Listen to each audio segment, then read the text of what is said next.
Hello chess friends and welcome to Jozarov's chess channel and welcome to my basics in chess series. So in this series we follow opening principles, build game strategies and the endgame strategies. Today we talk about some opening principles. Again, today we talk about unbalanced pawn structures in the opening. So creating unbalanced pawn structures is really important in the opening because while creating these types of pawn structures you have attacking possibilities. You can create open files, you can create really this pawn mobility, which is also important, and in double pawn situations you have also the possibility to dominate in the center. So this is now a pawn structure. It's really a simplified position now. I just want you to imagine this position with more pieces on the board, with some bishops, with some knights. But here the most important thing is that while creating this unbalanced pawn structures, you see we have the possibility sometimes to create a pawn breakthrough. Here with the move c4 we have an open file, so we have attacking possibilities. We have also the possibility maybe to attack this pawn, and this is now maybe white's idea here to make sort of a progress. So of course, as I said here, just imagine the position with more pieces on the board. From the other hand, of course, black's idea is to attack here this backward pawn, so the main weakness that white has here in the position. So it would be really a battle against white's weak pawn here on c3, and also white would attack against maybe this weak b7 pawn and against this weak d5 pawn. Here is a static position, so here is really a symmetrical pawn structure, and you see in these types of positions you don't have so many attacking possibilities because first of all, for both sides it's hard to leave the back rank because there are some back rank checkmate possibilities. So here again we see we don't have anymore this attacking possibilities, not so many of them. There are of course ideas to occupy maybe the 7th rank or maybe attack this d5 weakness, but in these types of positions the game is more dynamic, and this is how you should play openings.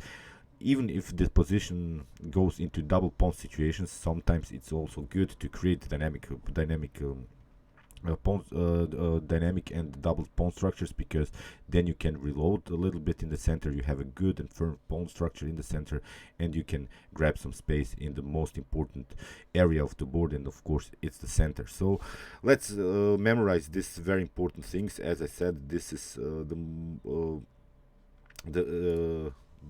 these are the advantages of unbalanced pawn structures. So as said, we can always create open files, we can always create attacking possibilities, create a pawn mobility, and while having these double pawns we have a good central control with the pawns, and we can always create a dynamic pawn structure, which is always good because we want of course to have dynamics in order to win a game. So this video that I'm showing you is sort of a preparation to play much more active in your own games, because we want of course, as I said, win games, not draw games. So let's see now the first example. Here is a game.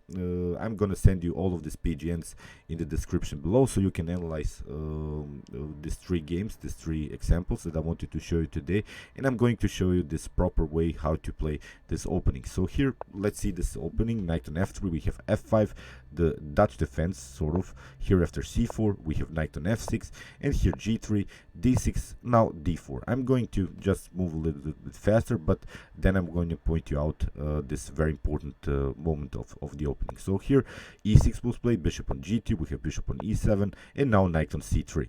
And now comes this moment, knight on e4. You see, black is playing on the idea, if you take, of course, knight takes on e4, and here after f takes e4 to attack your knight on f3. Then you can try maybe something like knight on g5, but of course it's not possible because the bishop and the queen are covering this very important square.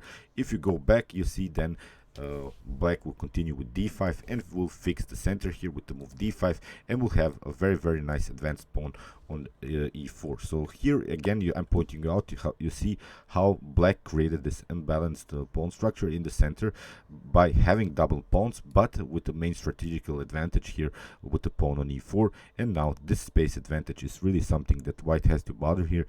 White has to compete against this e4 pawn in an early stage of the game. So that's why after knight on e4 here queen on d3 was played, and you see now this is already challenging now white's black center, pardon me, this outposted knight, and here black plays knight on c3, and this is now the problem. Most of us would take with the queen the knight on c3, and we have now again a certain staticity in the game, because here in the continuation black can try bishop on f6 and try maybe even c5 to create sort of discovered attack possibilities here on this dark square diagonal. So that's why you see b takes c3. It seems now that you have a weakness because you have double pawns, but you have now really the possibility to dominate in the center, because if we push the pawn here on e4, we would then have a very nice and centralized queen.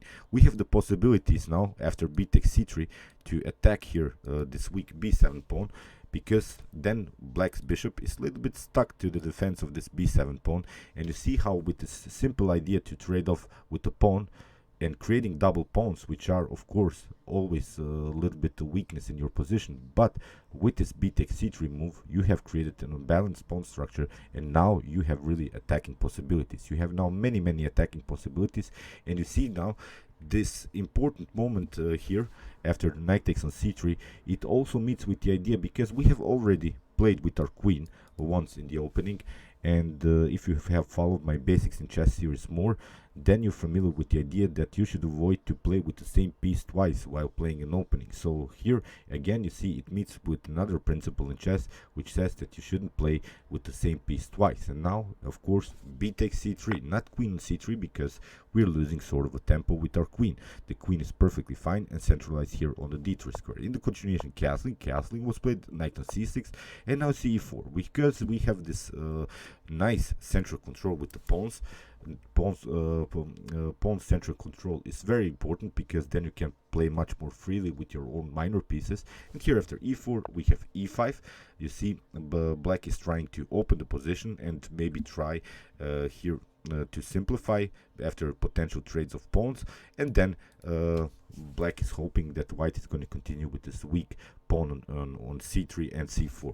In the game, rook on e1 is played.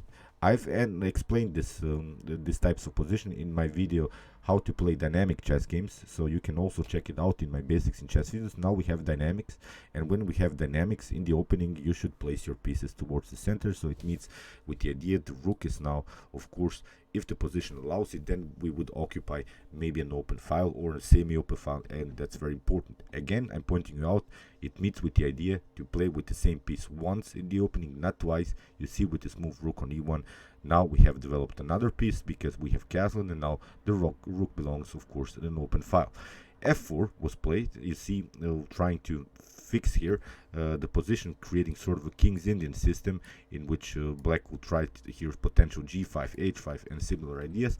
Here d takes e5. It seems now that the c3 weakness and the c4 weakness is really something that white has to worry about. But here after knight d takes e5, we have now queen on d5. You see how important it was to stay with the queen here on d3, not on c3. Let's imagine the position here after a queen takes on d5. We have c takes d5. Now we don't have anymore this double pawns. After potential, I don't know, knight on a5, we can play something like bishop on f1 maybe, and try here really to push further with c4, c5 and similar ideas. These two pawns on the fifth rank would be really something that black has to worry about. So in the game after queen on d5, we see king on h8 was played. Now knight takes on e5, and it was basically game over, because here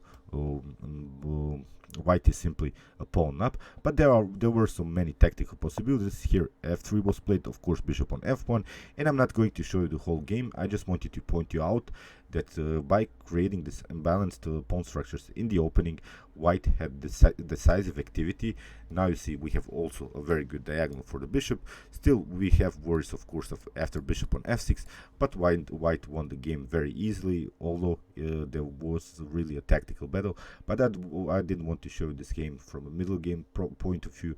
In the opening, I hope you realize that white made this decisive capture here after let's go back after castling here, pardon me, let's go back here after knight on e4, playing the move queen on d3, challenging the knight, and here after knight takes on c3, not to take with the queen, b takes c3. Now there are also possibilities to play, as I said, with the rook Here a pawn central pawn breakthrough here with the move e4, opening diagonal. Here the light square diagonal is also possible, of course, with the help of the rook. This b7 pawn would be also our main target. So let's see now another opening. Here we have the Russian game. It works really for all of these openings. Basically, the basic principles in chess work for all openings. So here after e4, e5, knight on f3. I'm not going to explain now all of these moves. Here we have this so-called Russian game, and here after d4 we have d5, bishop on d3, and here bishop on d6, and now castling, and now comes this move c4.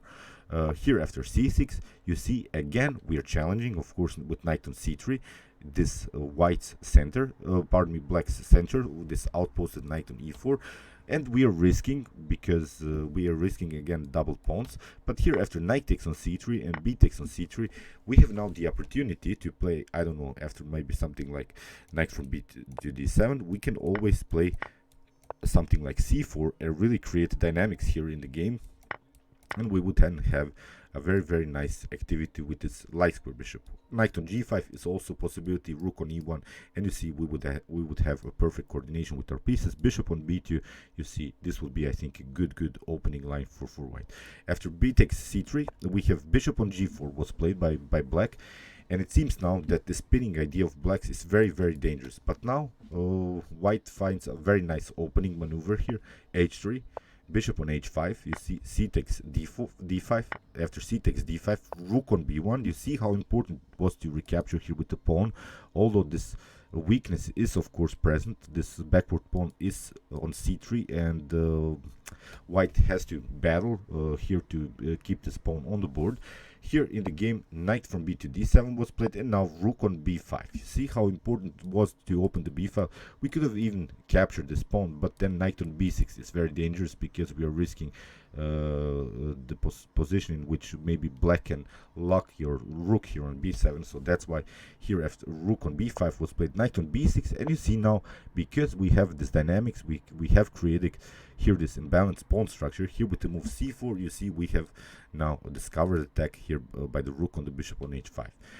In the game, d takes c4 was played, bishop takes on h7 first to check, and here rook takes on h5, and again white had a good position here. White managed to win the game, but that was all possible because we didn't go into the static setups. Here you see in this positions you don't have so many attacking possibilities. Here in the game you see white created a really dynamic game, and of course when you're playing with white pieces you want to do that, because you have always the advantage to being on the next move. You have always sort of a +1 move, and that's why here it was a perfect idea in the opening for white.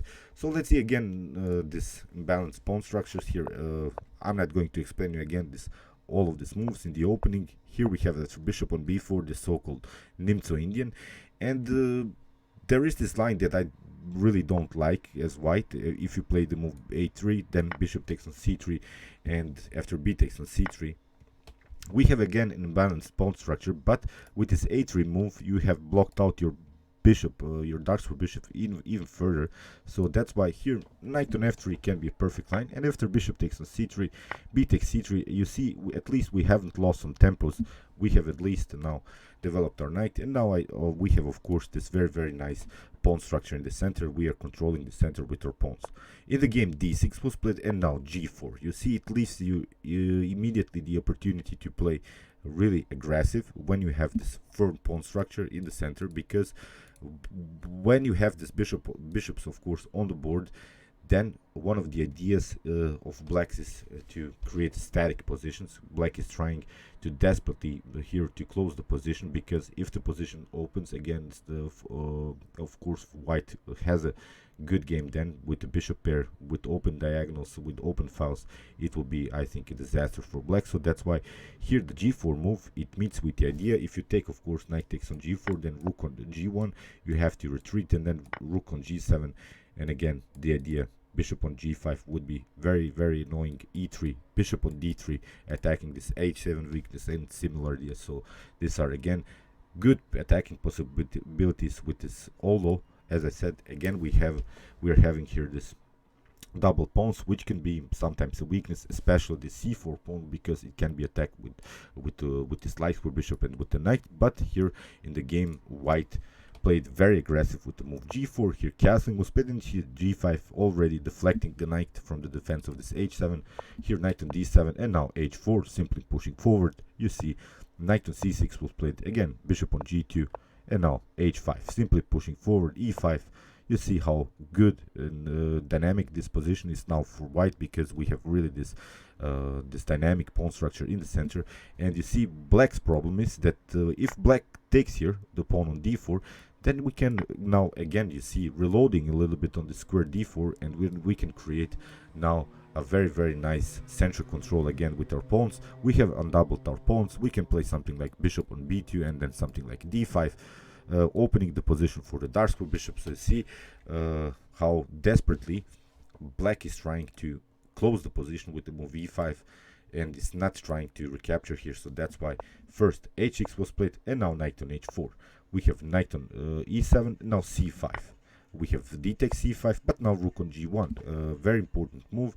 Now we want to bring the bishop into the game, and this would be very dangerous. We have also some tactical possibilities to take here the pawn on h6. So here f takes g6 was played. We have h takes g6, rook on f6, and now queen on b3, attacking the king, king on f8, and now bishop on h6.